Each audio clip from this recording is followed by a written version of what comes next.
Hola, buenos días. Bienvenidos al curso Sujetos, Subjetividades y Lenguaje con el código 404029.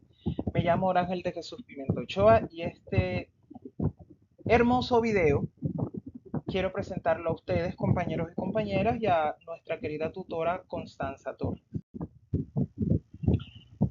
¿Qué subjetividades raciales, étnicas, de clase social y o de género promueven el dispositivo elegido y analizado en el ejercicio de la tarea 2? Describa las características que dicho dispositivo le asignan a tales subjetividades. El dispositivo elegido fue una película. La película se llama Orgullo y Prejuicio, basado en un libro de una escritora británica llamada Jane Austen, una literatura victoriana de 1837, y además lo elijo por sus personajes principales, diálogos y situaciones que experimentan. Así que comencemos. Orgullo y Prejuicio, como dispositivo social, no solo cuenta una historia romántica, sino que construye y promueve subjetividades específicas sobre cómo deben ser los sujetos según su género, clase social y origen. A través del lenguaje verbal, las imágenes, los gestos y los modelos de comportamiento, el dispositivo asigna características particulares a diferentes grupos, configurando imaginarios que definen lo deseable, lo aceptable y lo rechazable en cada subjetividad. Subjetividades de clase social. Este dispositivo promueve un grado claro de subjetividades basadas en la clase social, donde cada grupo tiene características específicas asignadas. Dispositivo, que es un dispositivo, todo aquello que tiene una manera u otra la capacidad de capturar, orientar, determinar, interceptar, modelar, controlar y asegurar los gestos, las conductas, las opiniones. Vamos a desglosar cada dispositivo. Ustedes pueden ver ahí dos imágenes. Una es una mujer, Lady Catherine de Bourgh, es una señora arrogante, petulante, y el señor es el señor Darcy, otro también que es arrogante, petulante. ¿Por qué inicié con ellos dos? Porque ellos dos son la base inicial de la arrogancia de lo que es la película. Las características del dispositivo de la alta sociedad en Orgullo y Prejuicio. La superioridad inherente. El dispositivo muestra que pertenecen a la aristocracia y pertenecer a la aristocracia otorga automáticamente valor y autoridad. El refinamiento en los modales y el lenguaje. Hablar con un vocabulario refinado, gestos altos, lenguaje distante y controlado. El derecho a juzgar a otros, como si tuvieran derecho natural a evaluar las personas de menor estatus. La distancia emocional. Las emociones en vista son como algo vulgar, como algo que no vale la pena, por ser ellos, los más refinados, los lores o las leyes. Mantener la compostura en cada momento. El orgullo como virtud. El orgullo del linaje y la posición es presentado como un alto legítimo, casi obligatorio. Pero sucede que ahora vemos la clase media rural. Los fundamentos iniciales de esta película. El señor Bennet, su esposa y sus hijas. Las características de este dispositivo. Acomodado social, con potencia moral, buena familia pero sin fortuna, significativa, una posición muy vulnerable. ¿Por qué inicié con este dispositivo? ¿Y por qué quise este dispositivo? Porque hoy en día eso es lo que vemos y eso es algo que nunca va a cambiar. Mientras más alto, más refinado y más poder tengo, me da igual las personas. Además, siguiendo con las características del dispositivo, la falta de refinamiento frente a la clase media rural, ruidosa, ansiosa, chismosa, los modales son inapropiados para la alta sociedad. La dependencia económica, un ejemplo, las hermanas Bennett necesitan casarse porque no pueden heredar la propiedad solamente por el hecho de ser mujeres. Esta dependencia define su subjetividad completa. Si eres macho, heredas. Si eres mujer, no heredas. Pero hay algo muy curioso. En ese tiempo estaba Victoria de Inglaterra, una mujer que heredó el trono gracias a su tío, porque el señor no tenía descendencia, lo heredó su sobrina. Qué curioso. Mientras que la alta sociedad puede, la baja sociedad no puede. Y continuando, un dinero sin linaje. Tienen fortuna, claro está, sí, pero no un linaje aristocrático, lo que las hace inferiores socialmente, aunque sean ricos. La inspiración a la alta sociedad. Miss Bingley, que es la esposa del señor, intenta desesperadamente como aristocrática, ser aristocrática, criticando a los que considera ella inferiores. Continuando con las características del dispositivo, ahora sobre la clase rural que hablamos, ahora vamos a hablar sobre los sirvientes y la clase baja. La clase baja son los trabajadores, entre lo rural, los que son millonarios, y los que son aristocráticos, aunque sean mucho más millonarios. Las características de este dispositivo es así. La visibilidad, solo tienen voz.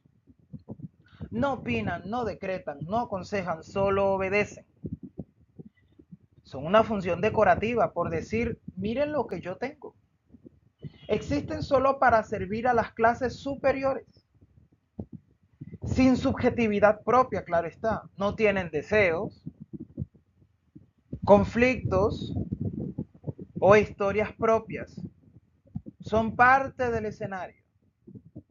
Los sirvientes aparecen solo para abrir puertas, servir el té, anunciar visitas.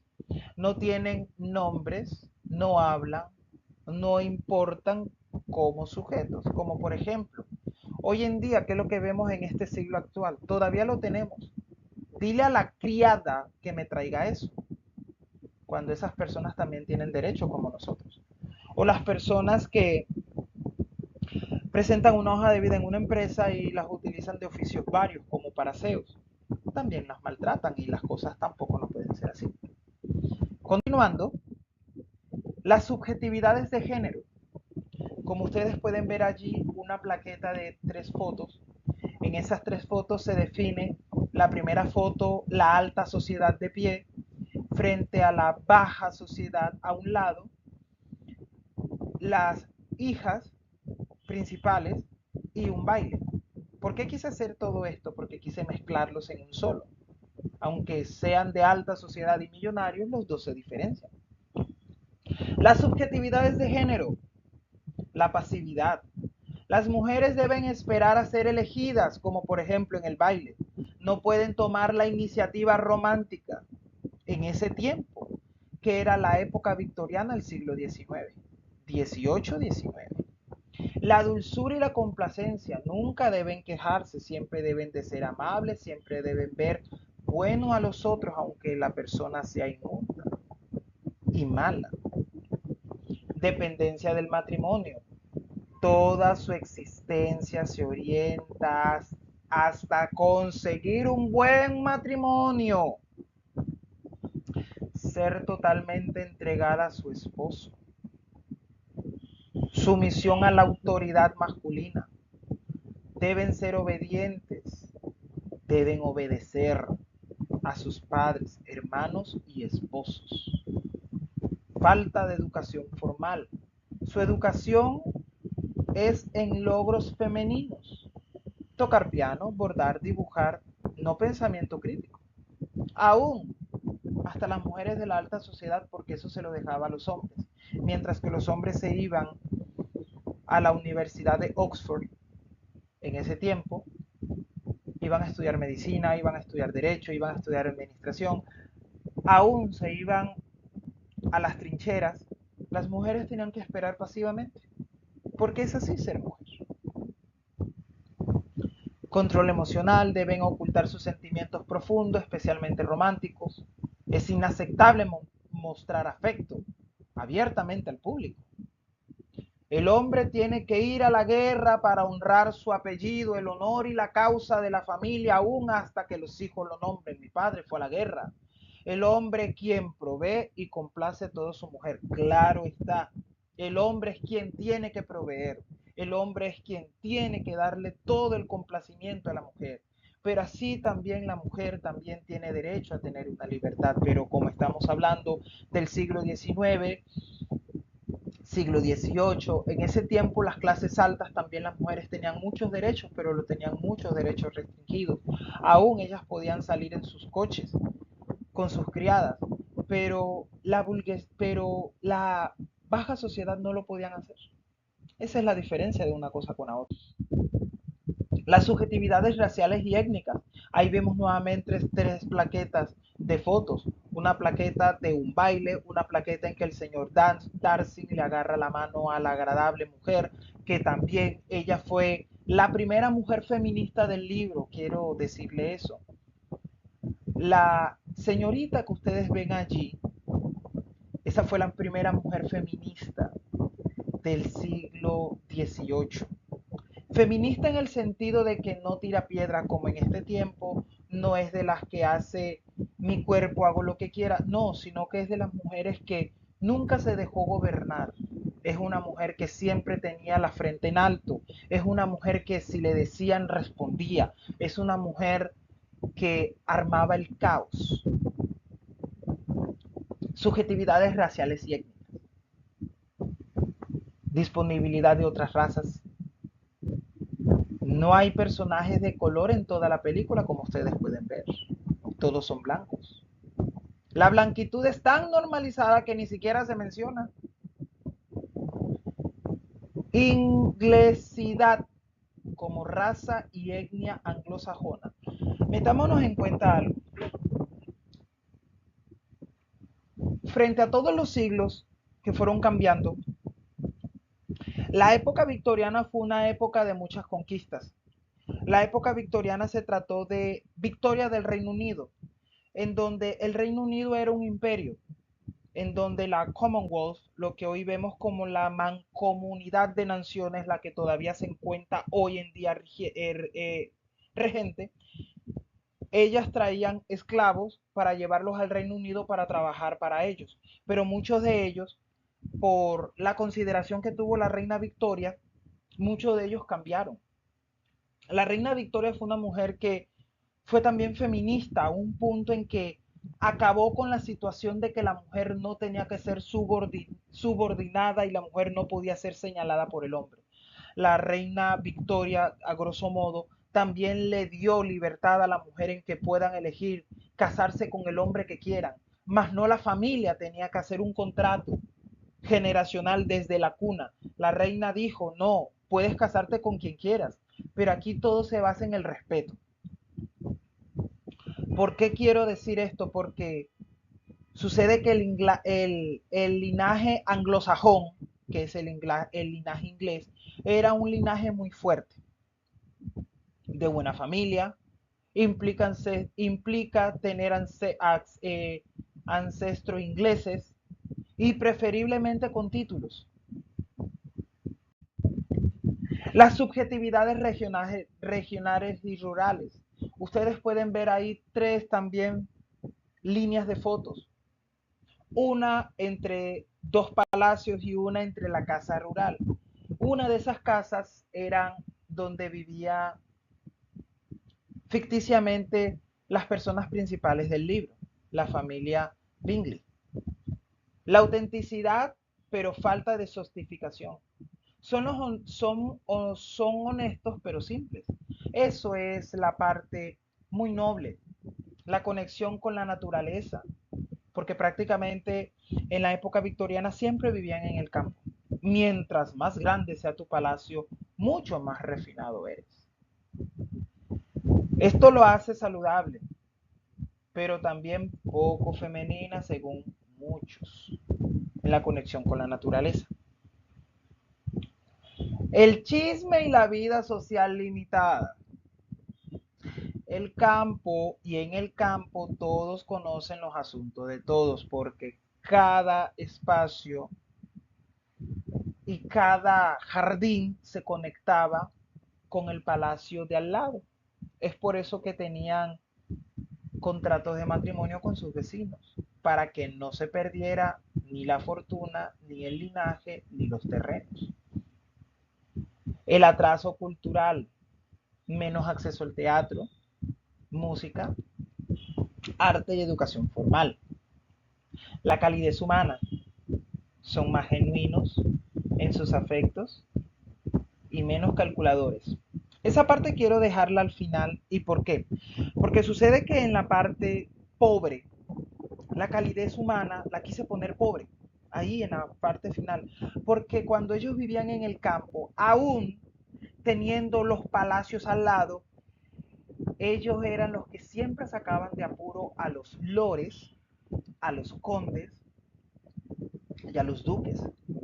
Antes que vinieran sus familiares de la ciudad de Inglaterra, que era ya una ciudad muy avanzada, pero a la vez muy mala en los servicios de salud, siempre los pobres siempre lo ayudaban y aunque lo ayudaban nunca eran agradecidos con ellos. Ahora, la subjetividad entre lo regional y lo urbano, porque quise formular nuevamente las tres fotos, porque ellas todavía encajan en ese modelo. La sofisticación cultural, el acceso al teatro y la ópera de la alta sociedad, cuando se iban de ahí, se iban para la ciudad. Ustedes pueden ver un palacio que está en la primera foto. Bueno, ese palacio pertenece a uno de los palacios de la ciudad. La foto que ustedes ven en el centro es una foto también que está dentro de la ciudad, pero a la vez está fuera de la ciudad, porque sucede que Inglaterra todavía maneja el sentido en que las comunidades pequeñas, que no son barrios, sino comunidades pequeñas, ellos manejan ciudades dentro de vivienda en un bosque. Y la casa que ustedes ven al fondo, esa sí es una casa rural. Superficialidad y artificio representa todo esto, todo es apariencia, nada es real, nada es de sustancia. El cinismo, los urbanos son más desconfiados y menos ingenuos. Es por eso que en la diapositiva pasada yo le dije a ustedes que cuando un familiar llegaba corriendo a ver a su mamá y a su papá que estaban en el campo con su gran palacio, las personas que trabajaban con ellos, que vivían en una casa pequeña, cómoda, modesta, que vivían al lado de los palacios, ya estaban atendidos, pero aún así no le agradecían nada. La movilidad social en la ciudad, hay más oportunidades de ascender o caer socialmente. Orgullo y prejuicio como dispositivo construye un sistema complejo de subjetividades jerarquizadas, donde la clase social determina el valor humano. Cuanto más alta es tu posición, más naturalmente y superior eres. El género define tu función y libertad. Los hombres actúan, deciden, promueven, las mujeres esperan, obedecen y dependen. La raza es invisible y se asume. Solo existe la blanquitud inglesa.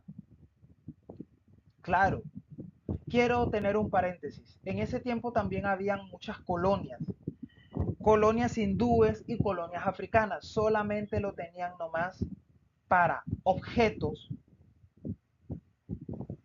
de su propio placer. Más adelante, si yo puedo hablar eso, ya sería una forma objetiva de insulto, pero puedo decirlo así en resumen. objetos de su propio placer. Lo rural es auténtico pero inferior, lo urbano es sofisticado pero corrupto. El ideal termina siendo una mezcla, vivir en una gran propiedad rural. Si eres millonario con acceso ocasional, tu mansión o palacio en la ciudad es mucho mejor. En las notas bibliográficas, la guía de aprendizaje número 3, un fragmento de la aproximación a los usos discursivos del lenguaje, basado en la Universidad UNAD, que es un ensayo, el libro en línea, Orgullo y Prejuicio, un libro de literatura de novela victoriana, un libro en línea que es el lenguaje y las emociones, el idioma que hablamos, define lo que sentimos, y una revista en línea, áreas de subjetividades contemporáneas, dinámicas sociales y la configuración de nuevas generaciones, pedagogía y saberes, Universidad Pedagógica Nacional de Colombia. Hola, ¿cómo están? Continuando con el segundo video, hay una pregunta muy interesante en la guía de aprendizaje que la profesora nos colocó.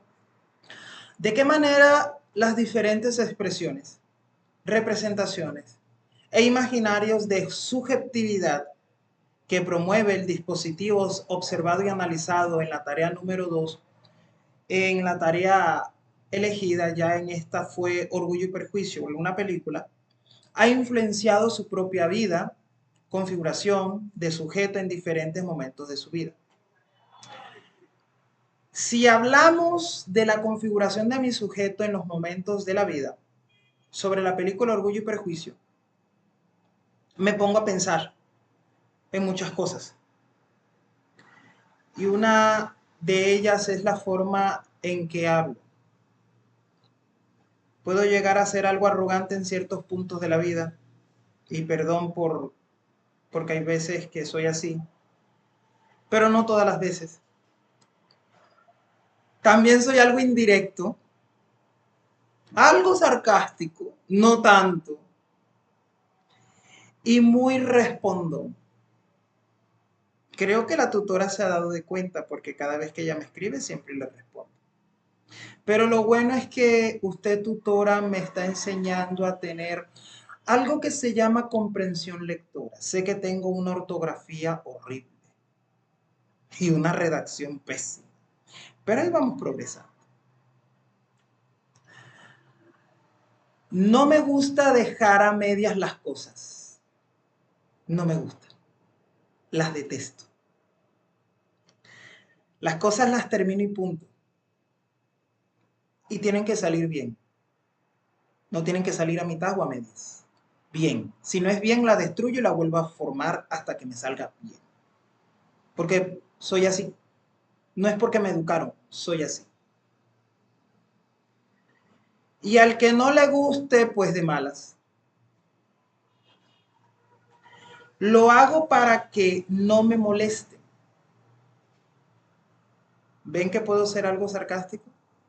Así es la película Orgullo y Prejuicio. El Orgullo y Prejuicio tiene un momento sarcástico entre Lady Catherine de Bourgh y también el señor Mr. Darcy. Cuando todos los personajes se mezclan, hay un choque entre las preferencias altas de la alta burguesía y un profe entre las preferencias del proletariado. Pero al mirar cómo la burguesía de la época del siglo XVIII al siglo XIX, la época victoriana, cuidaba su burbuja, yo soy al contrario, soy del que la rompo. Soy del que revienta la burbuja. Soy de los que organizo una pequeña anarquía y me gusta alterar el orden establecido para que comience a reinar el caos. No hablo literal, no lo hablo, hablo lo real, como Mr. Darcy se lo decía a las personas. Si tú tienes tu punto de vista objetivo en la vida, entonces tu punto de vista, pero no me vengas a decir a mí qué es tu punto de vista porque el mío es muy diferente al tuyo. Ese es Mr. Darcy. Hablo real. De lo contrario, no expresaría este punto de vista sobre esta película. Detesto la humillación. Detesto la humillación, cómo desencadena los límites de las personas.